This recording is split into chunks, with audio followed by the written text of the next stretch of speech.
রাধে রাধে। দেখো আমি ছাদ বাগানে তো গাছ লাগাই, আজকে চলে এসেছি বাগানে। দেখো কি পেলাম, বড় একটা কচু। যে ছাদ বাগানে তো গাছ লাগিয়েছি, কিন্তু এত বড় একটা জমি ফাঁকা রয়েছে। তোমরা দেখো এই জমিটাকে কিভাবে কি রকমভাবে করি। তাই এই জায়গাটা আস্তে আস্তে করে একটু করে খোঁড়া হয়েছে, অল্প অল্প করে আমি নিজেই সব কিছু করেছি।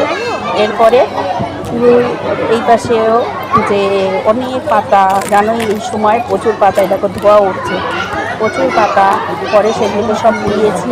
এই পাতা পোড়ানো ছাই কিন্তু ফেলনা যাবে না, এই ছাই দিয়েই হবে সোনার ফসল। কীভাবে হবে এত সোনার ফসল?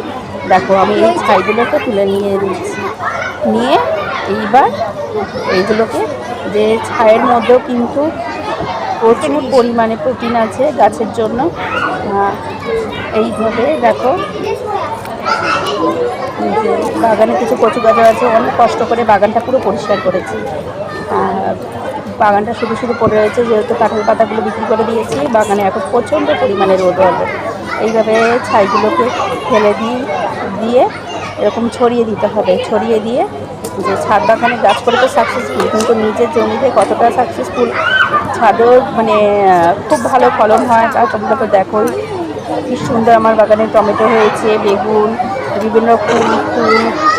আর এই পাশে রয়েছে, জানো ওই কচু গাছে ছাই দিতে হয়। কেন? ছাইয়ের মধ্যে প্রোটিন আছে বলেই তো ছাই দেয়, এটা তো জানা কথা। তা এই কচুটাকে তুলে ফেলবো, যে ওটা ওপর থেকে এই নিচটা দিয়ে ভেঙে গেল। আর ঠিক আছে, পরে সাপল দিয়ে তুলে নেওয়া যাবে। আর নিচেটা একটু গলাও ধরে, আর এটা কিন্তু গলা ধরবে না, ওপরে কচুটা গলা ধরবে না। দেখো কত সুন্দর কচু আমরা পেলাম। ছাদ বাগানেও আমরা চাষ করি। আজকে